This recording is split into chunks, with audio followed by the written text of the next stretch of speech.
I am going to read a short passage from a book written by Mario Cuomo called Reason to Believe. Mario Cuomo was a three-term governor of New York, an extraordinary individual, as many and so many of you must know. And DPF, Death Penalty Focus, had the privilege of honoring Mario Cuomo at a previous awards dinner. And I came to the dinner with a copy of Mario Cuomo's book to have him sign it. And I waited my turn. I walked up to Mario Cuomo. I introduced myself, said a few words, and said that I had brought his book with me. And he gave me a kind of a steely look, and he said, "Have you read it?" And I had to confess I had not. But I said I would. His inscription to me is, "Stephen, remember you promised." Thanks, Mario Cuomo, 1996. So I kept my promise. I read his book. It covers a range of issues, but he is particularly passionate on the death penalty. And I think many of his words are worth remembering and kicking us off on a program devoted to the abolition of the death penalty. He writes that we must resist the hoarse chorus shouting for every possible expansion of capital punishment. I heard these shouts throughout my 3 terms as governor. Each year I was in office, I vetoed the bill that would have reimposed the death penalty. It was never a popular position, but it was one I have stated publicly and defended passionately for more than 30 years. I have watched as the numbers of those sentenced to death rises, and as Congress has tacked death penalties onto the U.S. criminal code every time it wants to look tough on crime. The new radical right enthusiasm for the death penalty exemplifies all that is wrong in today's political climate. Harshness on its own sake, simplistic pseudo-solutions, and a shameful pandering to popular misconceptions. Frankly, despite what people tell the pollsters, I don't believe it is the death penalty they want precisely. What they want is an end to violent crime. The calls for capital punishment are really a desperate demand that we do something more to stop the nearly incredible brutality of recent years. It is a cry of anger born of frustration and fear, both feelings justified. But I'm convinced that responding to brutality with brutality will only make things worse. Our passions are inflamed by each new terrible headline, by each appalling violation, by each savage murder of a law enforcement officer or a young mother or a hardworking grocery store owner gunned down for his petty cash, by the brazen gun-toting drug dealers who terrorize the streets they think they own, by the madness of a Son of Sam or a Colin Ferguson, by the atrocities of terrorism increasingly close to home. The people have a right to a civilized level of law and peace, and a right to be outraged when the world delivers horror and disorder instead. I understand the anger, the cries for retribution, even the desire for the ultimate revenge, an eye for an eye, a death for a death. I understand it, but I know something else. I know our society should strive for something better than what we are in our worst moments. I know that a civilized people must not descend willingly into darkness. And he concludes this passage: I have studied the death penalty since I was a law student, have been in the death house and met prisoners sentenced to death. I have met with many who have lost relatives, friends, or co-workers to the malice of a murderer. I have reviewed all the arguments, both theoretical and practical, and I am surer now than ever that the death penalty lowers us as a people, that while it does not deter violent crime, it is itself an endorsement of brutality, that it is applied so erratically as to be inherently unfair, that it will surely kill innocent people, and that it is more expensive but no more effective than life in prison without parole. So this is a portion of Mario Cuomo's condemnation of the death penalty. This was written in 1995. So much of what he says is true today, especially his description of the toxic climate that he felt he was living in, and which we are surely living in which this issue is central. So today, we've gathered together a really terrific panel of individuals actively working on abolition of the death penalty. And I'm very proud to be among them and to be working shoulder to shoulder with them. Today, I will expand on this opening by setting the context of the death penalty today, where we stand, a brief history, and simply some background to bring everybody to the same table as far as this issue is concerned. We'll turn to Philip Hanston to address the myths surrounding the death penalty. Phil is a professor emeritus at the University of Washington, where he teaches philosophy of science and drug interactions. His books on drug interactions have sold more than 1 million copies and have been translated into 7 languages. He became involved in the death penalty debate after being asked to consult on the drugs used in lethal injection. His recent book, with apologies to sensitive listeners, Death Penalty Bullshit, 15 Absurd Claims of Death Penalty Supporters. It's a philosophical assessment of the validity or lack thereof of the arguments used by death penalty supporters.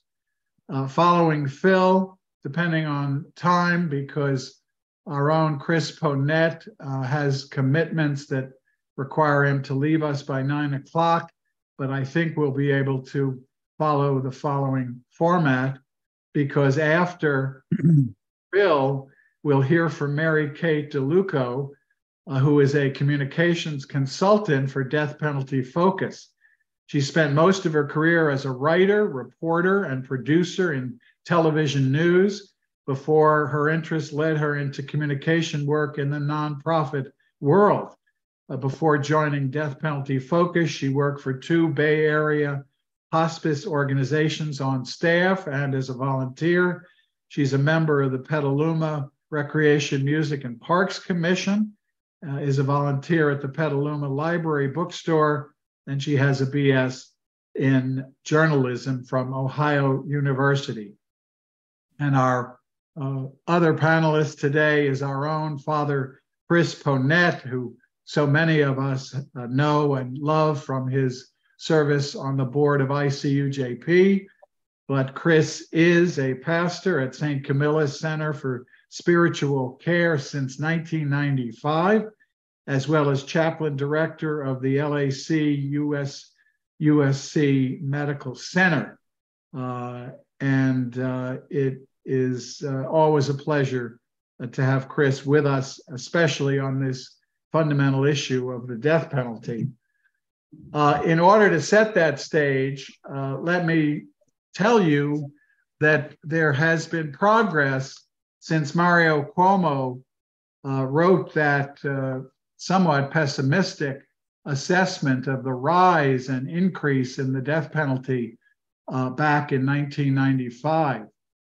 Today, there are 23 states and Washington, D.C. have abolished the death penalty. Now, looking at the numbers, it is said that 27 states and American Samoa and the federal government have retained the death penalty. But we have to look deeper at that figure because, in fact, of those states, in addition to the 23 that have abolished it, 7 states have suspended the death penalty, and California is one of them due to the courage of Governor Gavin Newsom. In 8 states, there have been no executions in the last 10 years. In 1 state, the death penalty has been informally suspended, and there have been 11 states that have used executions in the last 10 years. It is those 11 states that cling to the death penalty, but you can already see that is a minority of all states, and that the arc of history is bending toward justice and toward abolition across the board.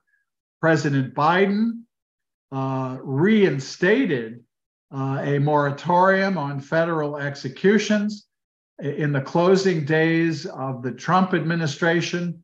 If everything else about Trump wasn't toxic and deplorable, he launched a cruel and bloody series of 13 federal executions in his closing days. But President Biden has imposed a moratorium on the death penalty while the Department of Justice studies the death penalty, and we eagerly await a report from Merrick Garland at the DOJ, which we are hoping will set the stage for renewal of a movement begun by then Senator Russ Feingold to abolish the federal death penalty. We are pleased and gratified that recently New Hampshire, Colorado, and Virginia became the latest states to abolish the practice. It was particularly significant that Virginia did so as a previous slave-owning state where the death penalty is most prominent in the South. And it is no coincidence that that is a legacy of slavery and the racism embedded in the criminal justice system generally and in the death penalty in particular. Worldwide, there is a movement to abolish the death penalty. Death Penalty Focus and other abolition groups receives wide support from the international community, looking at the United States as an outlier when it comes to executions. 6 countries have recently abolished the death penalty, yet we've unfortunately globally had the highest number of judicial executions since 2017. The tragedy in all this is that the United States is in lead, even as our use of the death penalty has dropped. When you look at the most executions across the world, we are in the top 5. China, of any disclosed executions, is upwards of 1,000. Iran, 576, Saudi Arabia, 196, Egypt, 24, and the United States of America at 18. that is a measure of how isolated the United States is on this and so many human rights issues. But in this case, American exceptionalism, a toxic principle to begin with, has a cruel application as America is an exception to the civilized world. By the end of 2022, 112 countries were abolitionists for all crimes, and 9 were abolitionists for ordinary crimes only, reserving it for terrorism and a few others. There has been a movement to limit the death penalty in the United States incrementally. I think many of you know the history of the death penalty in the United States, but I want to take a moment because I want to put front and center, given that we are interfaith communities united for justice and peace, the role that has been played throughout American history. English Quakers, such as John Bellers and John Howard, in their early writings, were abolitionists. They brought much of that thinking to the United States. Dr. Benjamin Rush, a signer of the Declaration of Independence, was founder of the Pennsylvania Prison Society, and he wrote of the brutalizing effect that the death penalty had on society. He held that having a death penalty increased criminal conduct. He was an early visionary in realizing, as Mario Cuomo said, that the death penalty brutalizes the entire society.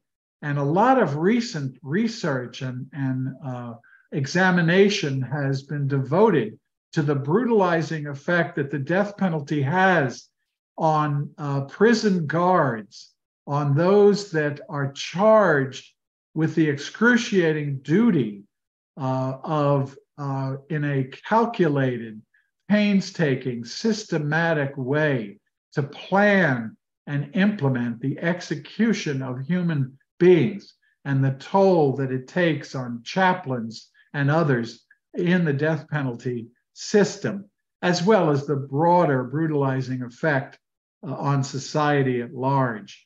We know that Benjamin Franklin and Philadelphia Attorney General William Bradford in the colonial period were opposed to the death penalty. We actually went through a period in more recent American history of abolishing, abolishing the death penalty because of the growth of our legal analysis. This analysis began around 1958 in a case called Trump versus Dulles, in which the 8th Amendment prohibition on cruel and unusual punishment was framed by the following standard: that we decide what is cruel and unusual punishment by looking at evolving standards of decency that mark the progress of a maturing society. What an enlightened view that was, and worth repeating, that we look to evolving standards of decency that mark the progress of a maturing society. This, by the way, puts the lie to the originalist theory that the current conservative majority on the Supreme Court has been peddling and used to strike down Roe v. Wade and gun controls in the last session. They need not be frozen in the 18th century mentality. They need to look to evolving standards of decency that mark the progress of a maturing society.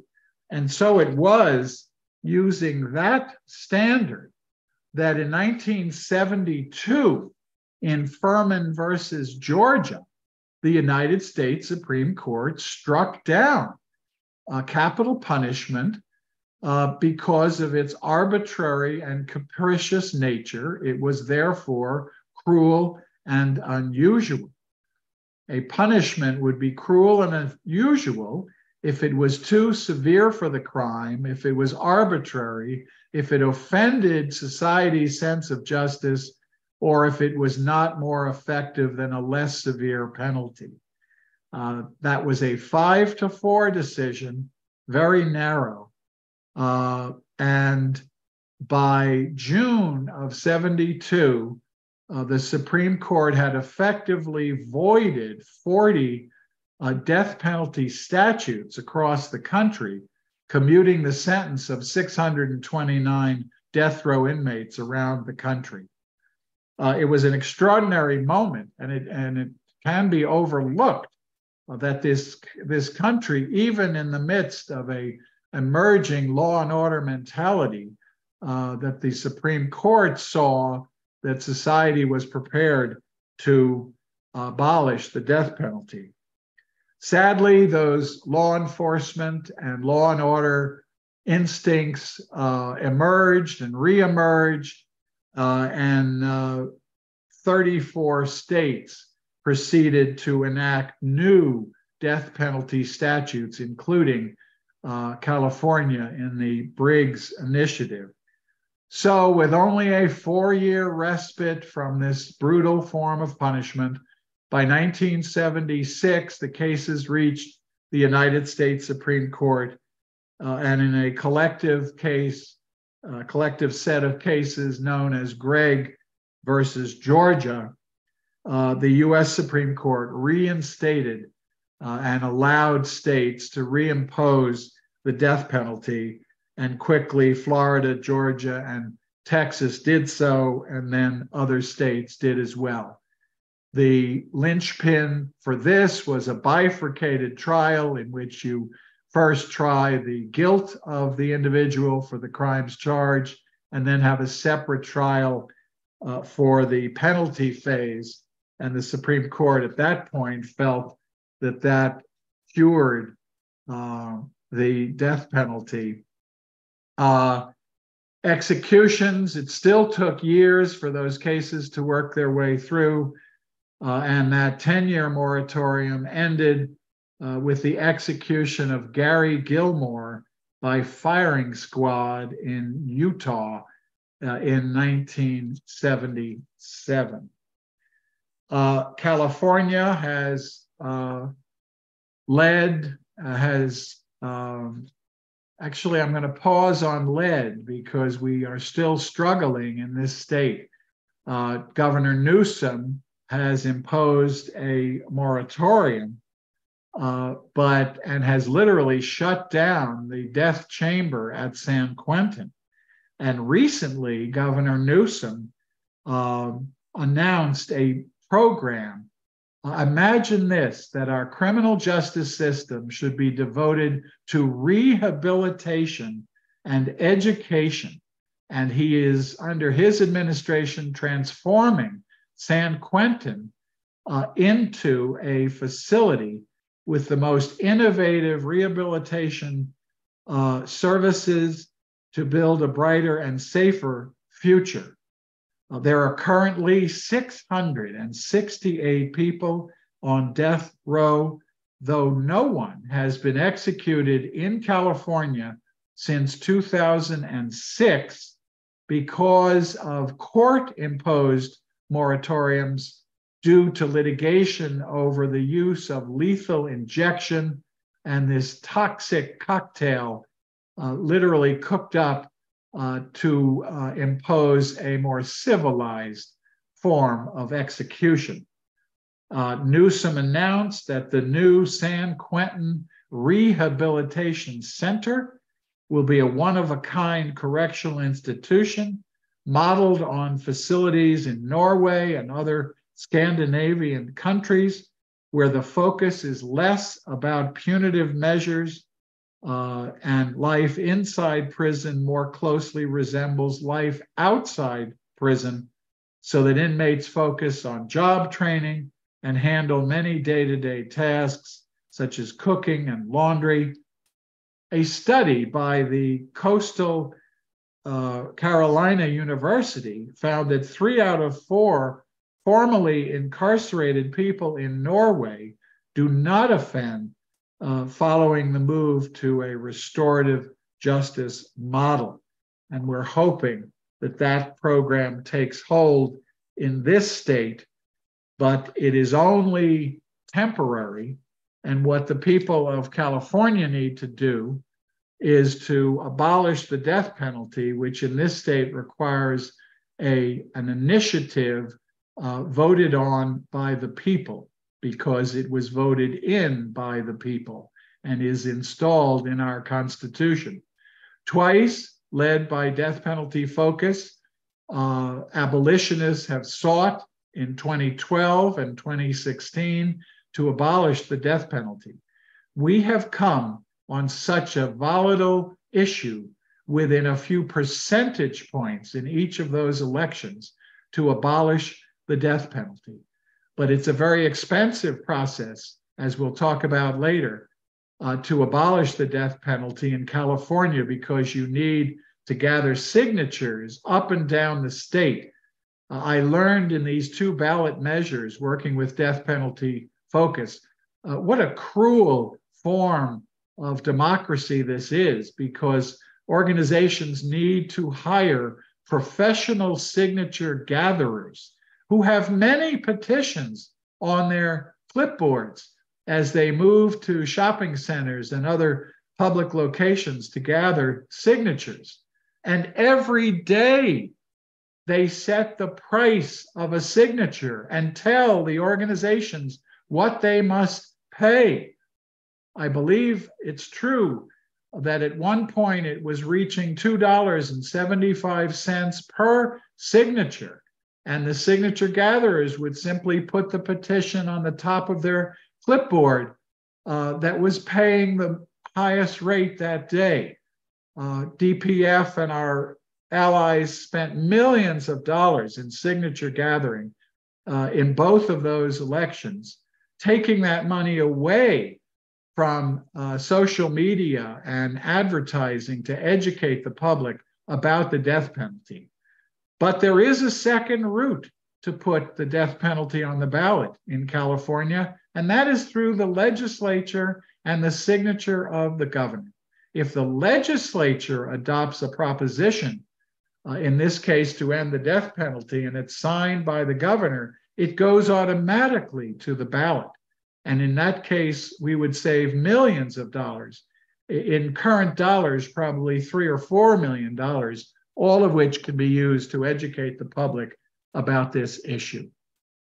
So I've taken some time to give you that kind of background to bring everybody up to speed, but I'm so eager for Phil Hanston to present his analysis of the myths that have driven support for the death penalty. And I'm pleased to turn the program over to you, Phil. Thank you very much, Steve. All right, I don't have time to go through all 15. I list 15 absurd claims. I'm just going to discuss a few because we don't have time. But I also want to mention that 70% of the royalties for the book go to death penalty focus. So that is another way to try to support them. Okay, claim number one, absurd claim number one, is that only the worst of the worst go to death row. And those of you that have been involved know this is their favorite argument. And they say things like, some people are so evil they don't deserve to live. And they paint a picture of that guy in the lower right. This is the typical murderer. The problem with this argument is that it's absolutely false. For example, did Jeffrey Dahmer go to death row for killing and dismembering 17 people? No, he didn't, because Wisconsin doesn't have the death penalty. He got a rather long prison sentence, as you can see there. Doubtful he would live past that, but he was murdered in prison by a fellow inmate. So, but it wasn't the death penalty, nor did these three killers, three of the most notorious serial killers in U.S. history. None of them got the death penalty, and they were in death penalty states. So this wasn't a situation like Dahmer. For various reasons. Gary Ridgway had hidden a bunch of bodies, and he made a deal that he wouldn't get the death penalty if he would explain where or tell them where the bodies were. So apparently, if you kill enough people and you hide the bodies well enough, you're not going to get the death penalty. On the other end of the spectrum, Nathaniel Woods was in the room where somebody else shot people. He didn't kill anyone, and he was sent to death row and executed. So is Nathaniel Woods really the worst of the worst, especially compared to these guys? And Scotty Murrow was, by all accounts, everybody that dealt with him, from corrections officers, psychologists, judges, everybody that dealt with Scotty Murrow said, give him life in prison without parole, executing. They said he makes the prison safer. So please don't execute him. These are the officials, not his family, that were saying this. But of course, Georgia wanted their pound of flesh, so they said, "To hell with you. We're gonna execute him anyway." So was Scotty Murrow the worst of the worst? Certainly not on the day that he was executed. And then, of course, we have the almost 200 people. And I just heard this morning that maybe there's another one from Arizona, but almost 200 people have been exonerated and released from death row for reasons of innocence. And there are many more people who remain on death row. I'm going to be visiting Kevin Cooper today, actually, at San Quentin. So these people obviously aren't the worst of the worst. So what we have then is an argument that is absolutely bankrupt. There is no truth to this argument that it's only the worst of the worst who go to death row, and yet it's their favorite argument.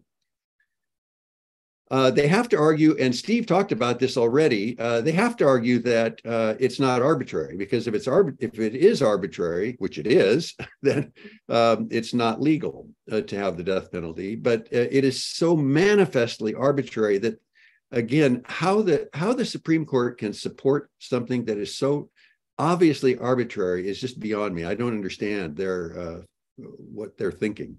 And a former Supreme Court Justice, Stephen Breyer, said the death penalty is capricious, random, and arbitrary, and getting executed is the equivalent of being struck by lightning. And that's precisely the point. It is highly arbitrary, based on all sorts of factors that can't be fixed. Well, the first one might be, but it never will be. The state and the county in which the murder took place is huge in whether or not they seek the death penalty. The skin color of both the accused and the victim, the biases, competence, integrity of all the people involved, whether you've hidden some bodies like Gary Ridgway, the wishes of the victim's loved one. And by the way, prosecutors oftentimes just go against this. If the victim's loved ones say, we don't want the death penalty, the prosecutors many times will just say, well, yeah, we're going to do it anyway. So that gives the lie to them being worried about the victim's loved ones' feelings. The resources of the prosecutors, of course, is important. Some prosecutors just don't have the money to go for the death penalty, and especially the resources of the accused. If you can afford to light your cigars with $100 bills, you will never be sent to death row. It won't happen. There are no rich people on death row, zero. It never has been. You can hire the best lawyers and get out of getting the death penalty. So the equal justice under law, which is etched in the front of the Supreme Court, is do we really have equal justice? And the answer is, of course not. And the fact that it's on the facade is appropriate because the statement is a facade. And it's also luck and chance. Well, luck and chance affect us. This is something that's fascinated me since I was a teenager. But luck and chance, both good and bad, is a huge impact on our lives. And certainly it affects who gets the death penalty. Bad luck affected this guy who was trying to kill President James Garfield, because the physicians, it's amazing what the physicians did who took care of James Garfield. They stuck their dirty fingers in the bullet holes, and they didn't do anything that the physicians in Europe had known for at least 10 years. That you need that asepsis is really important for these people.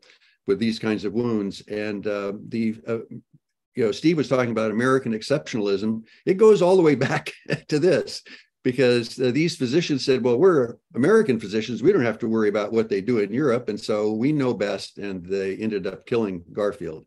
Well, if he'd gotten competent physicians, Garfield wouldn't have died, and this guy wouldn't have been executed. On the other side, this guy had good luck because he had bad aim. This guy tried to assassinate French Prime Minister Clemenceau after the First World War, and many people wanted the death penalty for this guy. But Clemenceau said with his wry sense of humor, quote, "We have just won the most terrible war in history, yet here is a Frenchman who misses his target 6 times out of 7. Of course, the fellow must be punished for the careless use of a dangerous weapon and for poor marksmanship." So to have a sense of humor after you just had an attempt on your life is pretty remarkable. So Clemenceau said 8 years in prison and extensive training at a shooting gallery for this guy. Okay, claim number 3. So it is arbitrary. It's based on all sorts of arbitrary factors, most of which cannot be fixed. Okay, innocent people are not sent to death row. And this is one that causes death penalty supporters a lot of difficulties, because these statistics are just facts. There's no way you can argue against the fact that for every 9 people executed in the United States, 1 person on death row has been exonerated. You can't argue that, because those are just the numbers. Another way of looking at this is what we already talked about. Almost 200 people sentenced to death have been exonerated and released for reasons of innocence. So innocent people are sent to death row, and for them to try to claim that it doesn't happen or that it's not really important is absurd. And as Arthur Koestler, who wrote one of the 2 best books ever written, it was published in 1957, but Reflections on Hanging, is just he's an outstanding writer. He was nominated for the Nobel Prize in Literature several times. And he said that as long as we have the death penalty, we're going to have this problem. It can't be fixed. He said, innocent men have been hanged in the past and will be hanged in the future unless either the death penalty is abolished or the fallibility of human judgment is abolished. Now, good luck on abolishing the fallibility of human judgment. We're a species that has to be told not to cook chicken in NyQuil. So what do you think the chances are that we will be able to eliminate or this judgment here? So people that do stuff like this, I think that it's not likely that we're going to abolish bad judgment on human beings. Another claim, and this one I have to give credit where credit's due. Actually, some of the death penalty supporters have acknowledged that this is not an argument. And Steve alluded to this as well. When Steve talked about the brutalization, you would think, this is a place where common sense leads you astray, because you might think that it might make murderers think twice before pulling the trigger, but in fact, it's not true. And this goes way back. It's not just recently that we've shown this, but almost 100 years ago, there were 2. This one was an 800-page report. This was a 1,400-page report looking at the death penalty. And they basically found that when countries around the world discontinued the death penalty, the murder rate didn't go up. And in fact, it usually went down when the death penalty was eliminated.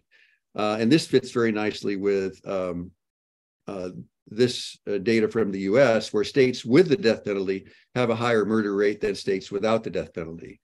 So given all of this data, and this is just some of the data, there's a lot of other data from other countries and other sources. So why can't we say that having the death penalty increases the murder rate? Seems like that those of us who don't like the death penalty could say this. And in actual fact, it probably is true, but we can't say it because correlation doesn't always mean causation. These kinds of studies, I don't have time to go into it, but we have this with adverse drug effects too. These kinds of longitudinal and comparative studies, you can't be sure many times that the correlation means causation. And Tyler Vigan showed this very well with this correlation. The number of people who drowned by falling into a pool correlates with films Nicolas Cage appeared in. So you have to be careful about assuming causation when it's just a correlation. But as Steve said, the likelihood is that this brutalization probably does slightly increase the murder rate in states and countries that have the death penalty. It's just that we can't say that for sure. We can count on prosecutors to act in good faith. The prosecutors have enormous control over what happens. To start with, they decide who they're going to seek the death penalty for, but they have control over pretty much everything that goes on in the death penalty situation, well, and other situations too, but particularly in the death penalty. And the problem with that is that there are a lot of areas where the prosecutors can be dishonest. They can commit Brady violations, withholding exculpatory evidence. They can introduce false evidence. They can tamper with evidence, all sorts of other things. Let's assume that most of them are not doing this kind of thing. But even if 10 or 15% of prosecutors in capital cases are conducting conducting themselves dishonestly or engaging in misconduct, it would cause a lot of mischief. And those that do, you could say that they're hypocritical. And in other words, they're breaking laws to convict people that they suspect have broken laws, which isn't. Now, they are amateurs compared to these Russian football players who denounced their manager for corruption because they suspected he was holding back for himself the money they had given him to use in bribing referees. So that's hypocrisy on steroids. The prosecutors are pretty bad, though, because in this case, it can result in an innocent person being executed.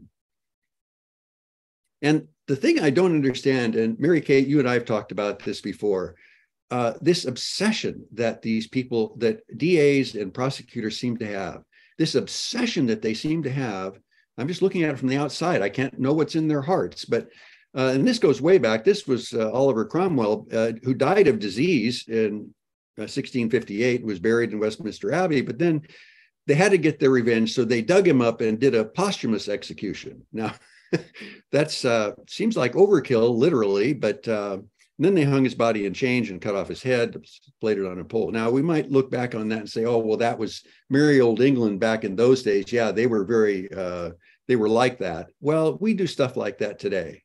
And despite the fact that Doyle Ham had terminal cancer and was going to die anyway, and he had no veins that they could access, they warned them ahead of time. They had to kill him. They just had to kill him before he died.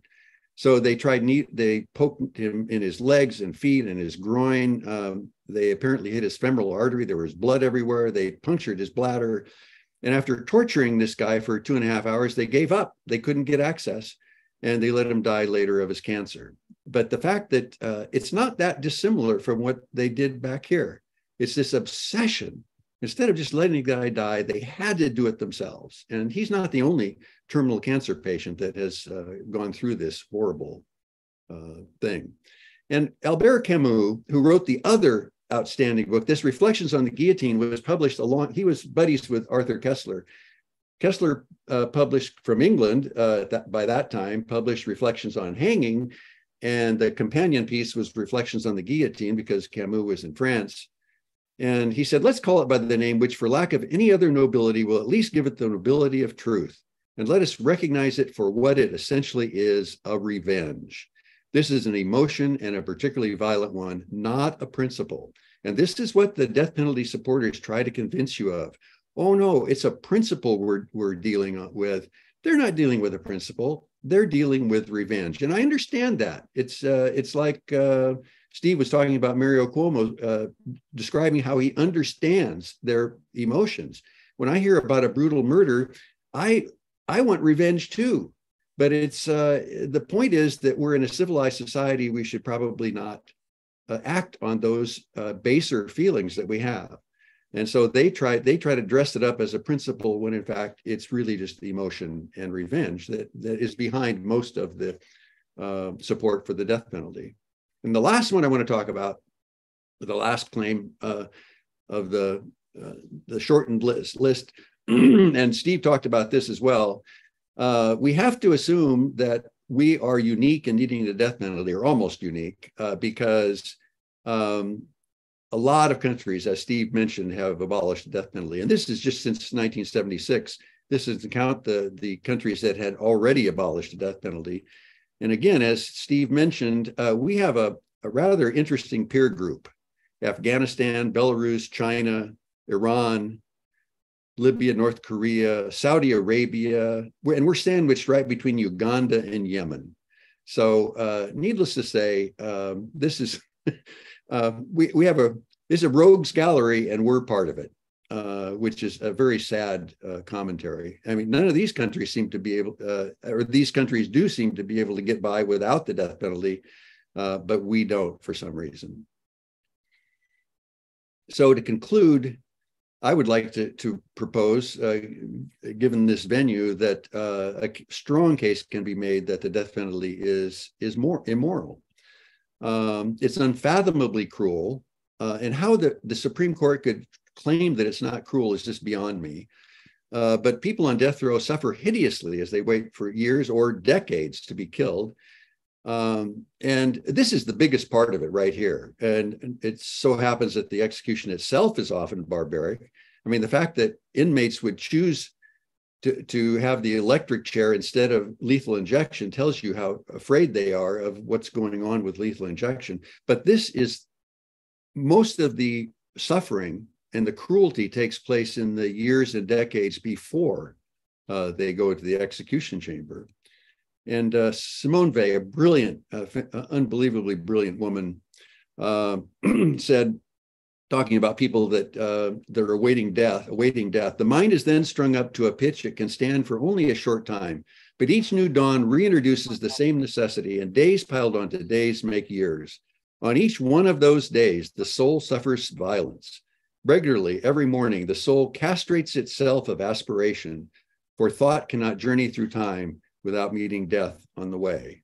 And this is exactly what these people go through, waiting for years and decades. And some of them, as many of you know, have had numerous rendezvous with death, numerous execution dates set. And sometimes it's days or even hours before they're executed that they get a reprieve. And some of these people have gone on to eventually be exonerated and released because they were innocent. So it is cruel. There's really no argument about that. And it often increases suffering, not just of these people, the people that are on death row, but a lot of other suffering is generated by the death penalty. Even the victim's loved ones, it may paradoxically increase the suffering of the victim's loved ones because they have to go through all these appeals, et cetera, and especially if one of the appeals is successful. But it actually, even though we say we want to help the victim's loved ones, but and the prosecutors talk about this all the time, but in fact, in many cases, it doesn't increase, it doesn't help them out, and actually may increase their suffering. And Steve talked about this. It often causes suffering in those who conduct the execution. Some of these people have nightmares for forever after they've participated in being executioners. And on a more minor scale, it causes suffering for those of us who think the death penalty is an abomination. Every time somebody's executed, I'm sure that many of you are the same way. I'm depressed for several days after hearing about it in execution, and especially when it's reasonably likely that they were innocent. So we execute the innocent. We cannot have a system as complex and flawed as our criminal legal system and not have errors. This is very similar. The analogy I like to use is the healthcare system. The healthcare system is very complex with lots of players, and there are hundreds of thousands of people who die as a result of errors in the healthcare system. Drug therapy is a big part of that. So why would we expect that our criminal legal system would be perfect, whereas other complex systems like that, like healthcare, are not perfect at all? So it's just unrealistic to assume that we're not going to execute the innocent. And a startling conclusion from this is, since it's not a deterrent and we send innocent people to death row, it's almost certain that the death penalty has resulted in the past and will continue to result in a net increase in the deaths of innocent human beings. And I don't see how anybody can argue against this statement if you look at the empirical evidence for the death penalty. So how you could be, quote unquote, pro-life and be in favor of the death penalty is really beyond me, because the death penalty is going to obviously not be pro-life. And again, credit to a number of conservatives are in fact against the death penalty, probably more than we might suspect. And they're against it because it's not pro-life, it's a government program, and they don't like that. And they often bring up the fact that we may be executing innocent people. So I kudos to conservatives who are against the death penalty. Last slide. We're going to give Arthur Kessler the last word. The gallows is not merely a machine of death. It's the oldest and most obscene symbol of that tendency in mankind which drives it towards moral self-destruction. Okay. Thank you for listening. Well, thank you, Phil. What an extraordinary presentation. And if we have a little extra time, we may get back to reasons 7 through 15 if we have the time. Just a terrific presentation. So I want to quickly turn to Chris Panett, who has to leave us by 9 o'clock. And we've asked Chris to put this in the context of an interfaith movement and a movement of people of faith who oppose the death penalty. Chris, go right ahead.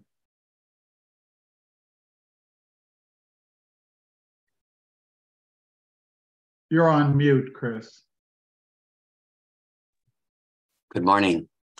One of the first images that I remember as an adult, I've always been opposed to the death penalty. It just never made sense, let alone religiously. But one of the first images was a poster that I believe was put out by Death Penalty Focus. It was like in the 80s. And it had pictures of 9 children on the poster. And they looked extremely innocent children. They were probably all in elementary school. And at the bottom of the poster, it said something like, "These young children will eventually be on death row." And that at the core of, as has been argued so well, and I don't need to repeat that, these are human beings who came out of their families and their places of origin, whether that be abuse or violence of any sort, and bullying.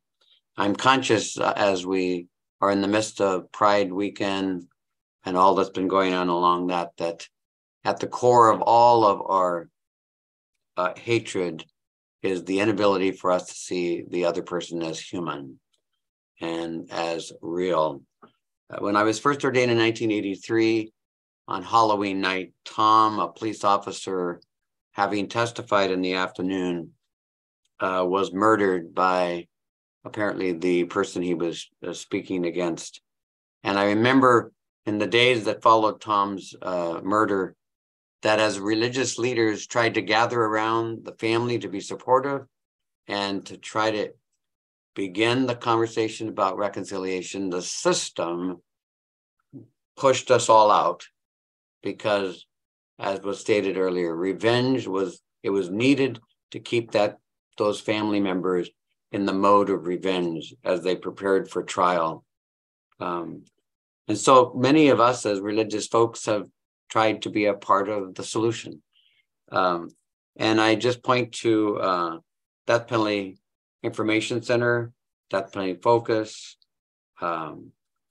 the Catholic Mobilizing Network, all these wonderful resources. If you go to their websites and click on resources, in most cases, they have a variety of statements by religious bodies from the interfaith world that identify that Buddhism and Christianity in most of its forms, Hinduism, Islam, Judaism, all have come out with statements, some earlier and some later, as Steve mentioned earlier.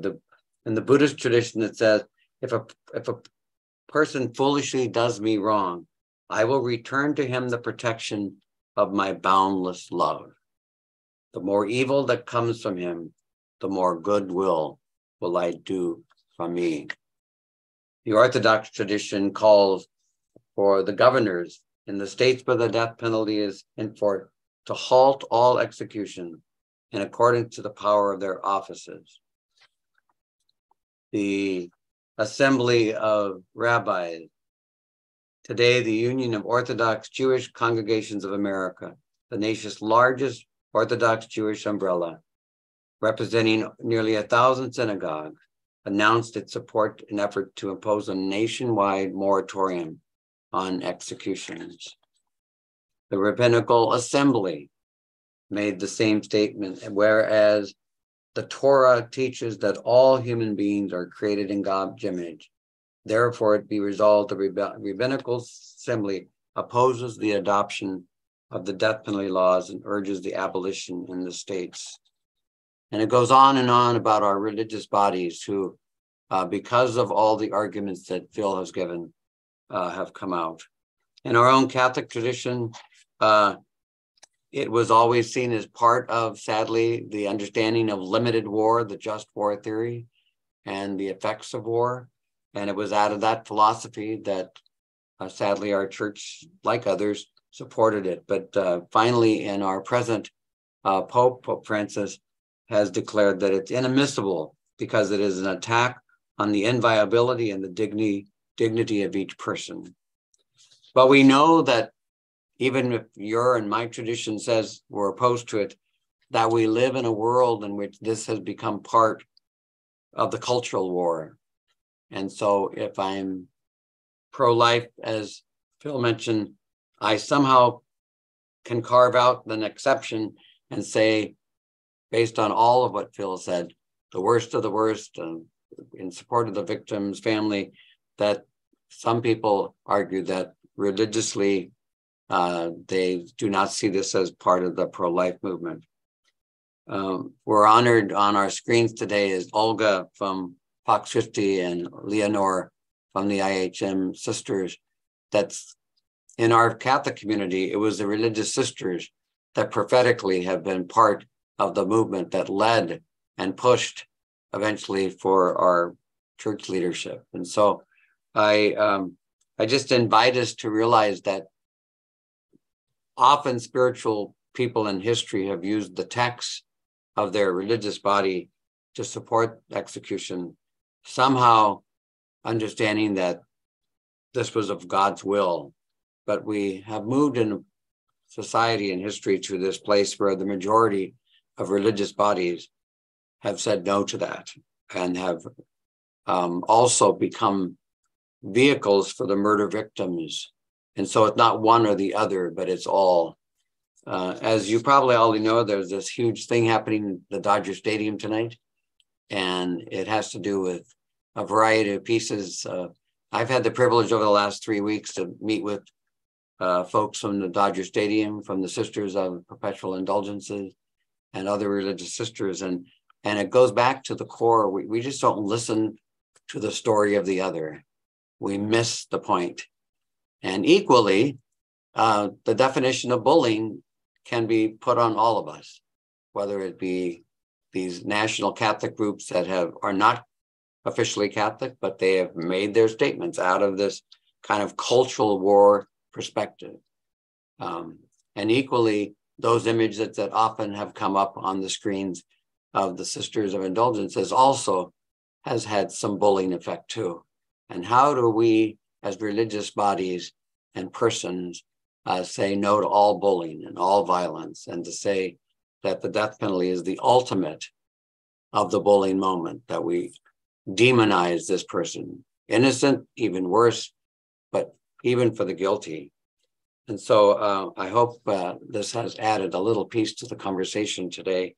But I go back to that image of that poster that we as spiritual people of all diversity need to always hold up, that this child who became an innocent victim on death row or a guilty has the dignity of each person. And at the core of those of us from an interfaith perspective, executions stop the possibility of that person's continued growth toward reconciliation and forgiveness and mercy.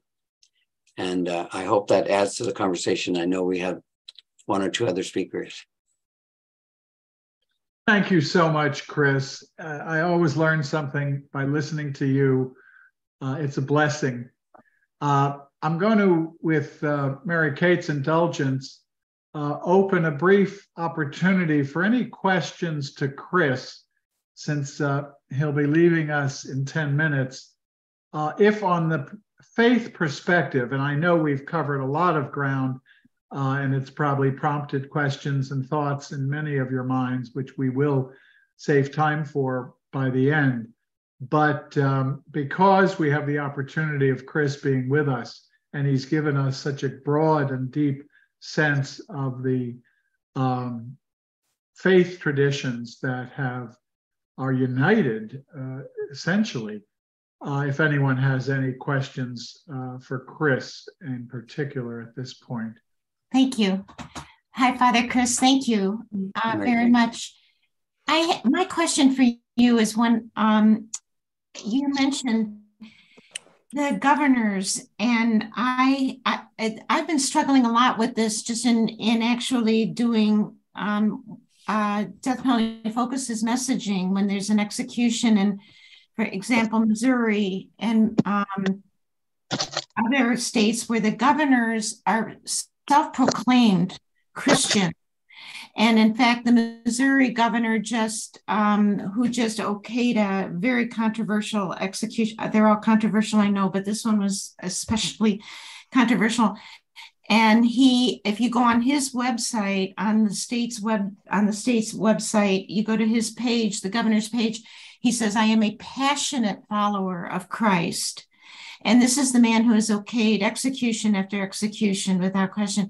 And I just wondered how you reconcile that, or how you would suggest that we can reconcile that, because it behind that cloak of religiosity, it's sort of hard to accept. Amen. I agree. I don't know how we can reconcile. Like I mentioned earlier, like Uganda, in its execution of gay people, it's done in the name of Jesus. I mean, the quotes are all over, sadly. I think the only way we can, I believe the only way we can get to that person is to get before them human beings. So families, victims, the innocent, that person is so hard. The shell is so hard. I think the only way in is by a human touch. The other is to sit down and find out who is the religious person that's feeding that person's anger and hatred, and to be able to bring that religious person into the place. That's the problem for Catholics, who want to quote whatever they interpret at the Bible. When you bring in Francis and his assessment that this is inadmissible. Yes. So I would attempt to try to get that governor in front of a family member who has processed it, so that they're not asking for execution, and B, if they have a religious person that they're quoting. That's actually a great strategy. I will think about that now, especially with the other abolition organizations, in those states, when we strategize. So thank you for that. It's so true for so many religions. So whether if the governor is Mormon or Jewish or Muslim or whatever the spiritual tradition, to bring in their leaders that say this is wrong against scripture or history. They have to make their moral decision, or as was stated, their immoral decision, to say yes to an execution. If they're going to. The last question I think we have time for, Chris, Dr. Ruby. Yes. Oh, I just want to thank everyone, because this was a lot of information, and your reflection, Steve, was great. But the question is I think it was Philip's information, all the information. Is there a way to get that information, or Google it, or is it in the chat, or what can we do? Because I tried some things.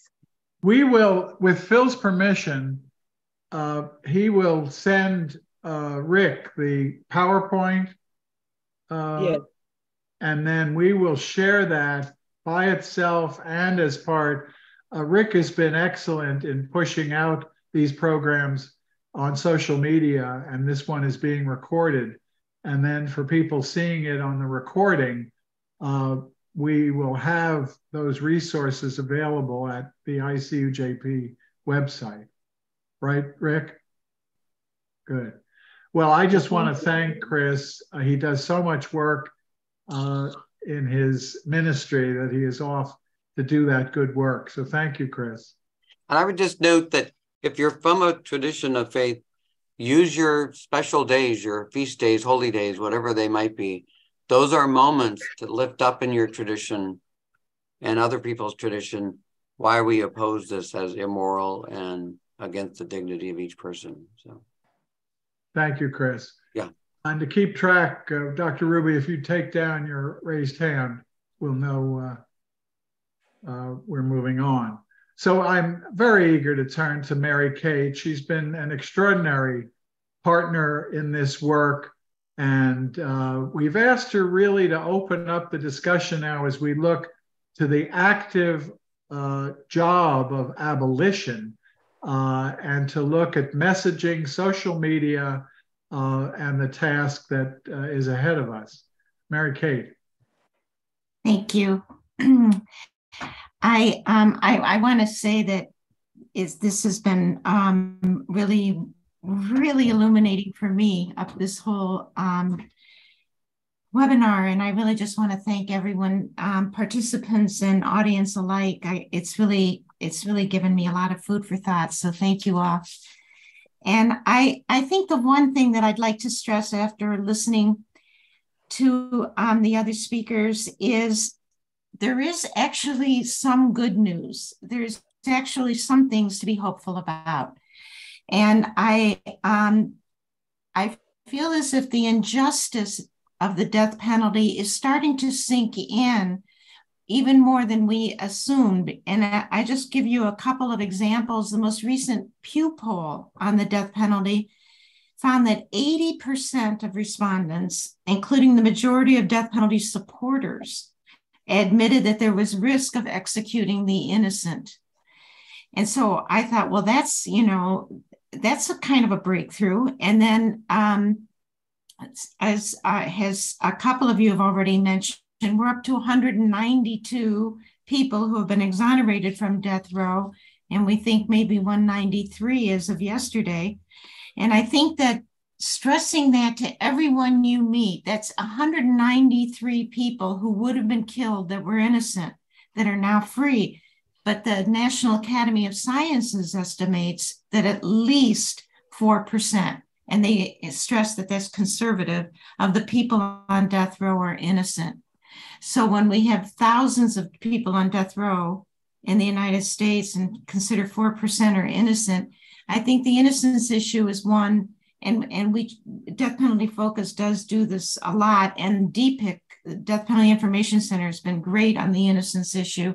It's just stressing constantly that this premeditated murder the states are engaged in, a lot of times the people that they are killing are innocent on top of the injustice of the whole system. So, and then the other issue is that the majority of Americans, again, the same Pew poll found that 56% are concerned about the fairness of the death penalty. And in that unfairness, they include, of course, the racism, the arbitrariness, and especially the geographic arbitrariness. And another example from the California Commission on Revision of the Penal Code, whose exhaustive report came out in 2021, in which this is a state-appointed commission, said California needs to abolish its death penalty. In that report, they said that the 5 counties, Los Angeles, Riverside, Orange, Alameda, and San Bernardino, account for 64% of all the people currently on death row. And those 5 counties comprise less than half of California's population. but that 64% of death row is thanks to those 5 counties. So, you know, commit murder in Santa Barbara and you're okay. Commit murder in Riverside and you'll probably get the death penalty. And then, of course, the racism issue. And again, the Pew Center said that was one of the biggest issues for the people who support the death penalty, but admitted to reservations, and racism was among the reasons that they really struggled, because there's no denying, of course, that we have we've inherited it from lynching. The death penalty is just a modern lynching. And the population of death row right now is 41% Black, and they are 13% of the population. So there's actually no argument there. And then the messaging, though, that I think we need to de-emphasize and is the deterrence, pushing deterrence, because it's 63% of respondents on this poll agreed that it is not a deterrent. So they're not concerned now with deterrence any longer. They don't pretend it's deterrence. It is, as Phil said, and now it's just revenge. They know that it's not lowering the murder rate, but they want revenge. And so I think the one thing that we can continue to do is not stress so much that it's deterrence, but stress the crime rates. And we've been trying to do this a lot at DPF now, especially in California. The 5 counties I mentioned that are responsible for 64% of death row, they have the highest violent crime rates in the state of California. So these red counties and these district attorneys, these prosecutors in those counties that are always talking about law and order and how, you know, they and will not stop seeking death in these cases. We just have to keep pointing out their crime rates, violent crime rates, are the highest. And then we have San Francisco, which is always held up as this huge crime-ridden city, has much lower violent crime rate, although you'd never know it these days from reading the paper.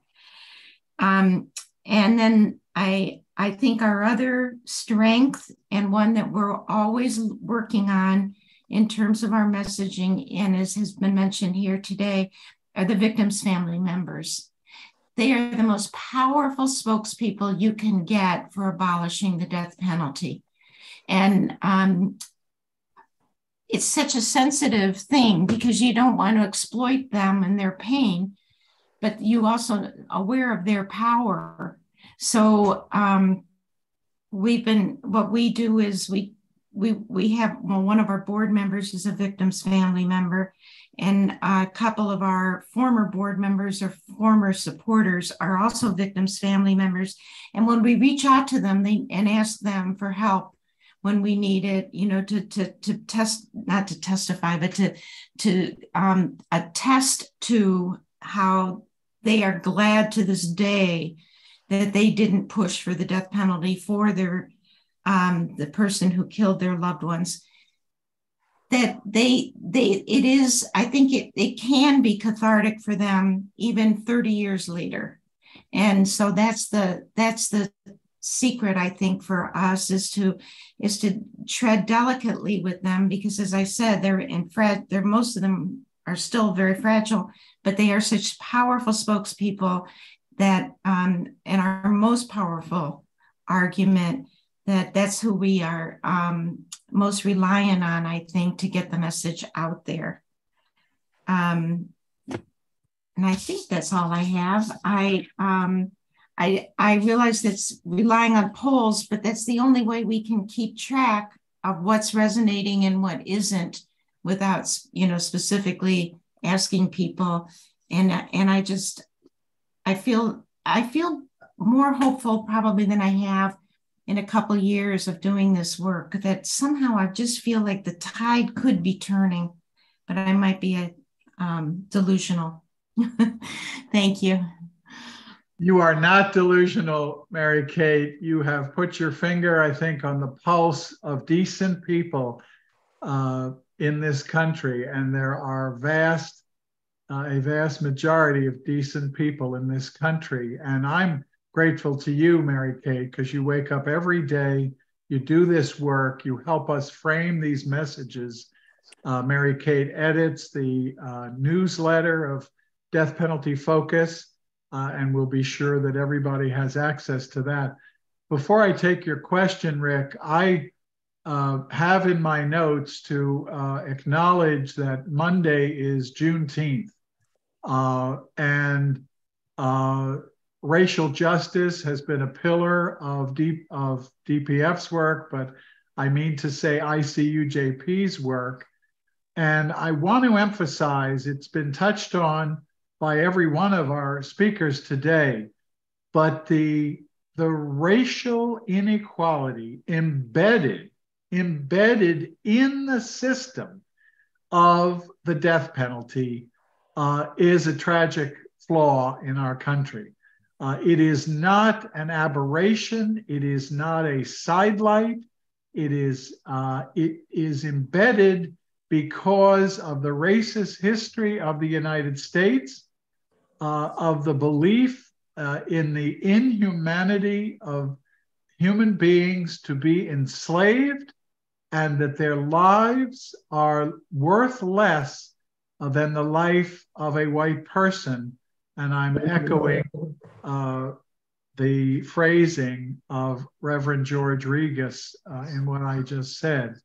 We have to know that based on the research that 43% of all of the executions since 1976 have been people of color. The population of America, and that 43% of all executions have been people of color, and that 55% of those currently awaiting execution in the United States of America are people of color. This is unacceptable. And as people celebrate Juneteenth and the announcement of the Emancipation Proclamation on that day, we cannot ignore the systemic and institutional racism built into American society, built into the criminal injustice system, and built into the death penalty system. And that is a driving force that has to motivate all of us to pursue the abolition of this abominable form of punishment. So now we've saved some time for questions and answers generally to any of our panelists, and Rick has his hand up. No, thank you all for presenting. I know, I think Father Chris had to jump off, so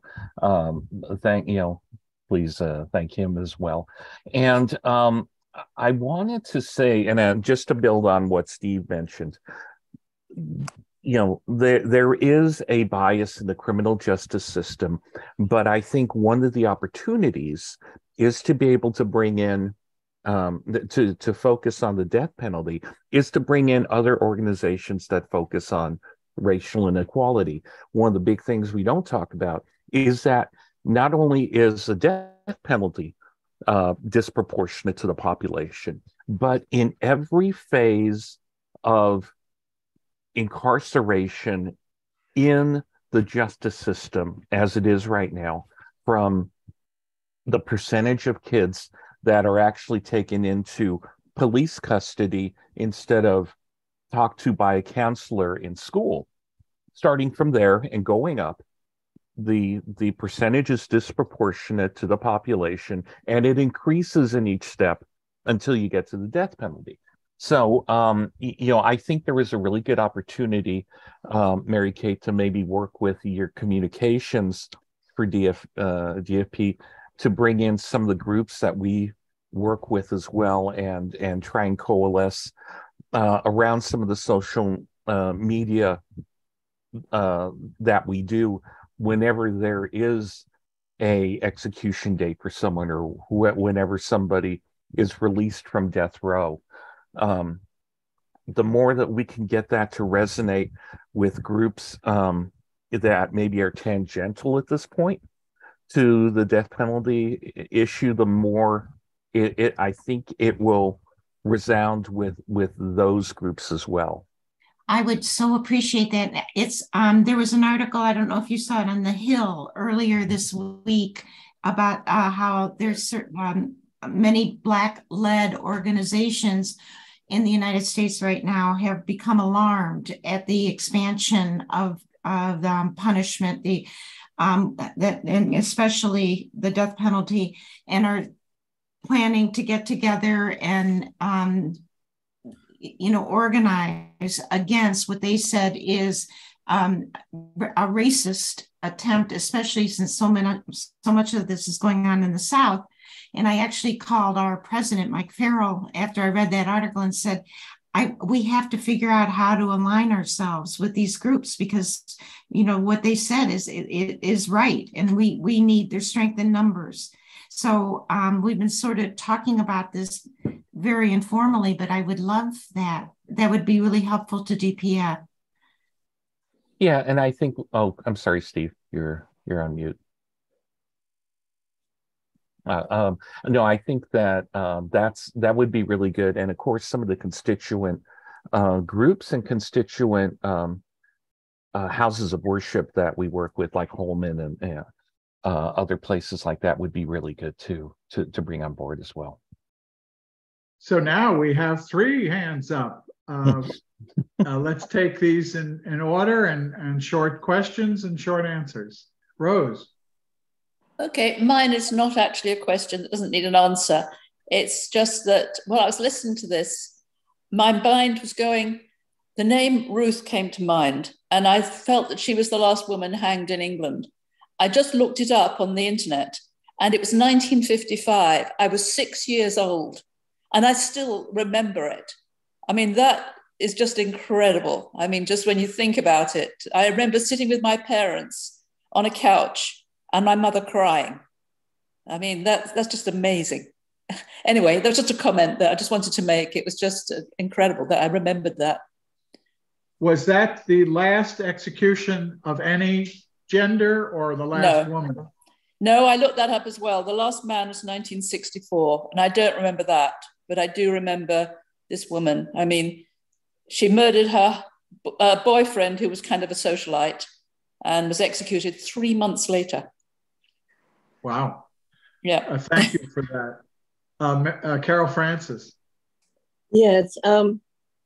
There is a chart, and I'm wondering, I can't find it. I saw a while ago. I think it was put out by the Innocence Project.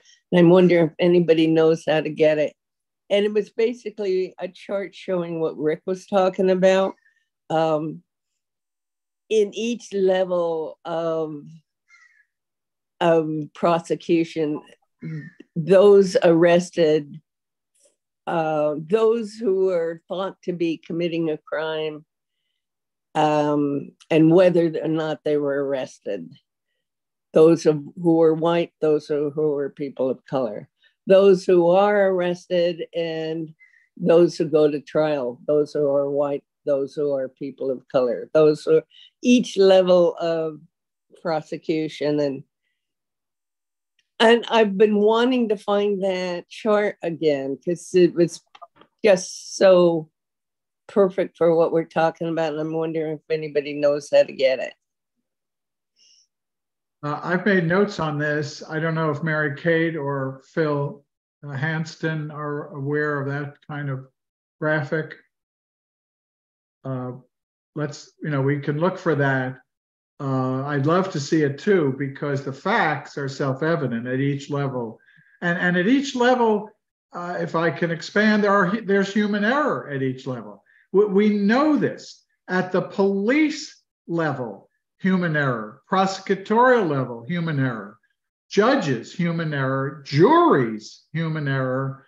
Prosecutors, defense lawyers, and appellate courts. It is riddled with that opportunity for human error.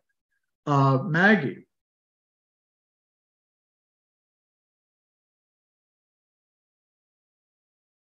I see you struggling to come off mute. I'm embarrassed that I have to ask this, but I argue with people a lot about a lot of different subjects, and a lot of times the subject comes up that, well, so if you're opposed to the death penalty, why are you wanting a woman to have the right to choose to kill a fetus? So what is, I mean, and the opposite is that the people who are wanting the death penalty often are the same people who are pro-life. Yes, it's a good question. So let's go around. I have some thoughts on it, but Phil, you may have had that posed to you. Go right ahead. Yeah, I have had that posed to me several times, and there are quite a few differences actually. One of them is that what you're doing with a woman who wants an abortion is you are not going against their wishes. You're trying to help them out, and in some cases, you're trying to save their life by allowing the woman to get an abortion. So, whereas with the death penalty, so there is some reason why there are some reasons why the woman wants the abortion. On the other hand, the death penalty serves no penological purpose whatsoever over and above life in prison, none. And so there you have a situation where you're choosing to kill somebody just because you want to, not because it serves any purpose at all. So it's apples and oranges when you look at it from that standpoint, in my view. Mary Kate, other thoughts on that?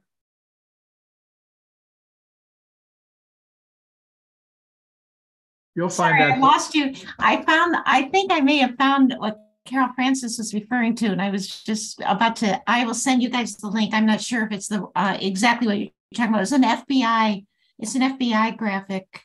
But anyway, in terms of the question, I'm sorry, Steve. Yes, I think Phil's answer is the best. And it is a very, it is, everybody sort of considers pro-death penalty people always consider it their trump card question.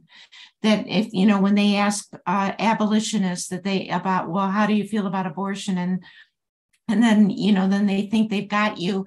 And the thing is what Phil said, they're two entirely very different things. And I think the adjunct to what Phil said is also, we're talking about a woman, we're talking about a bodily autonomy for a woman.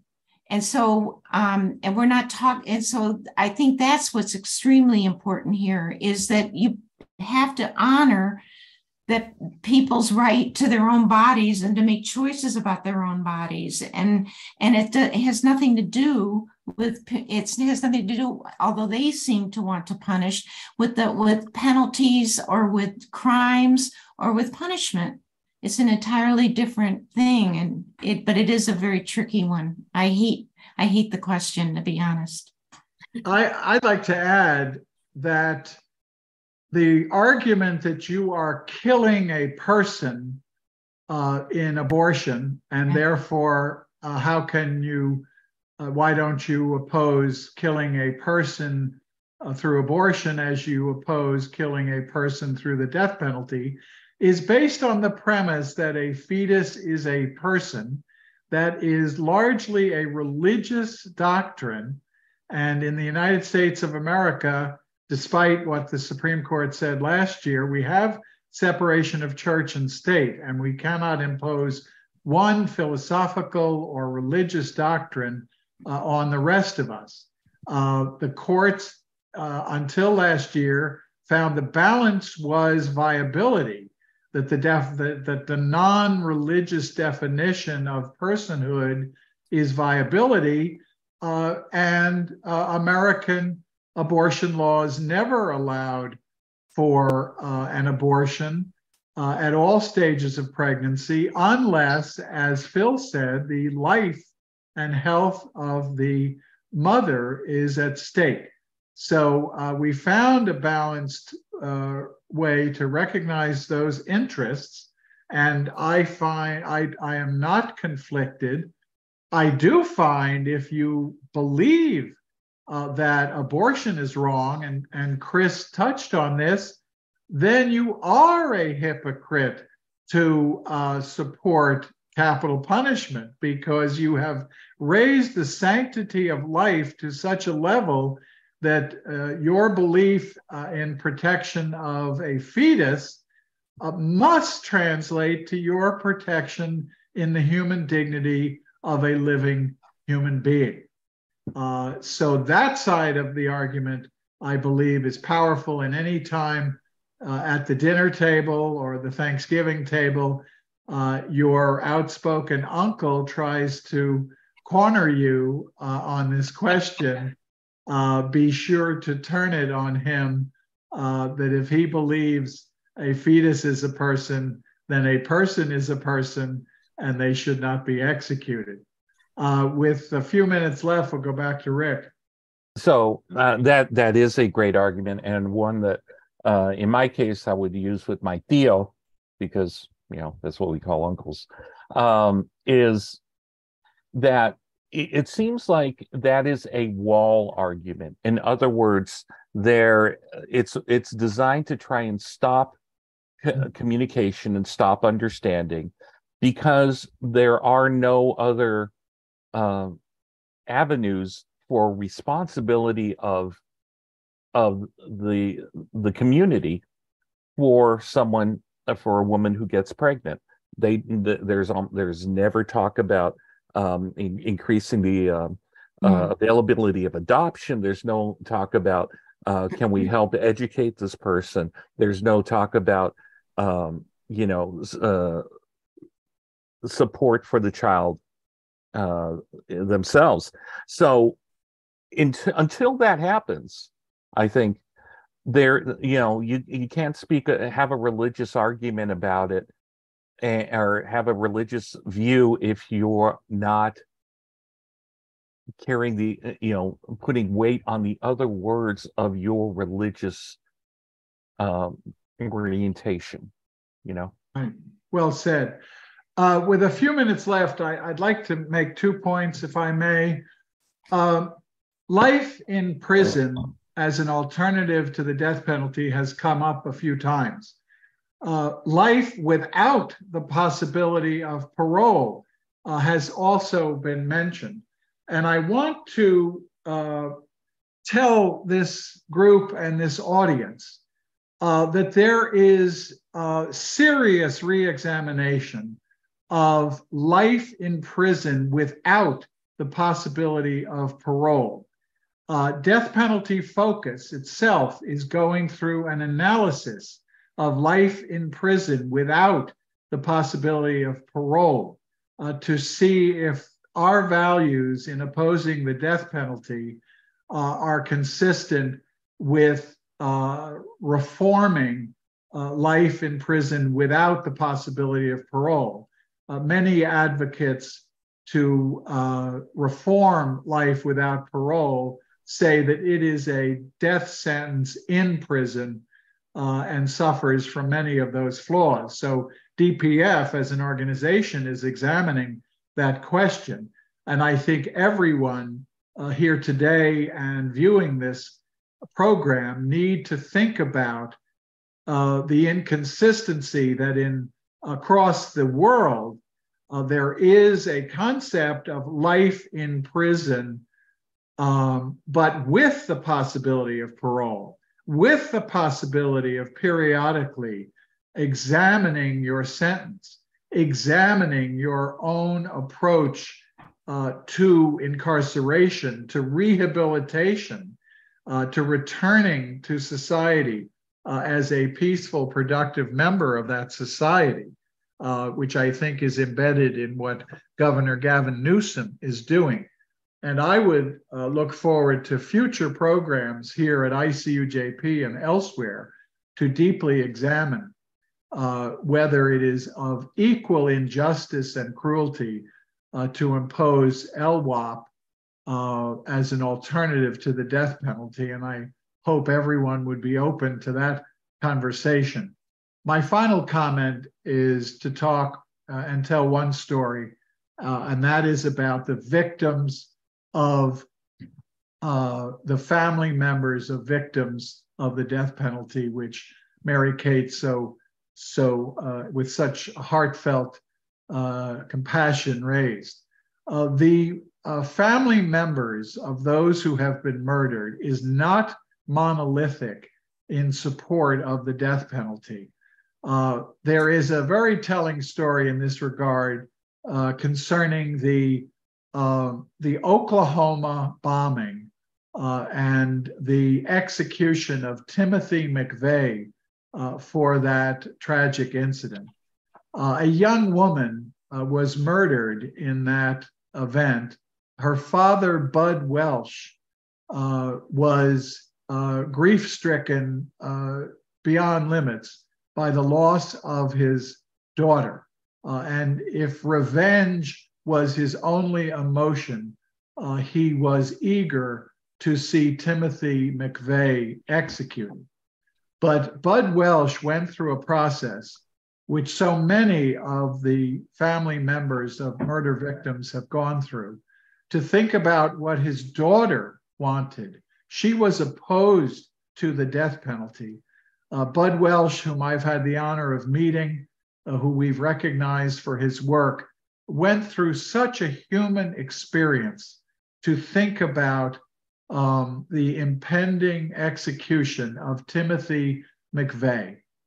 And on the night of Timothy McVeigh's execution, Bud Welsh was in the only spot on earth that he knew he needed to be, and that was sitting next to the father of Timothy McVeigh, the father of the man who had planned and led to the bombing of the Oklahoma Center, which led to Bud Welsh's daughter being killed.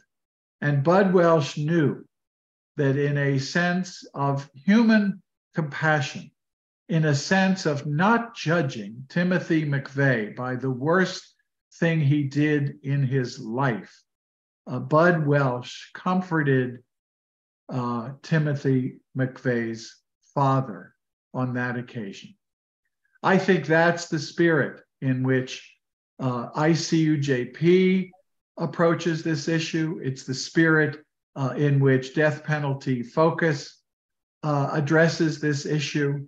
It's in the spirit in which our wonderful guests today, Chris Ponette, Phil Hanston, and Mary Kate DeLuca, have approached this issue and continue to approach it until the day when this abominable form of reckless, racist, cruel, and unusual punishment is banished from the United States and from the rest of the world. And it's in that spirit that we've presented this program today.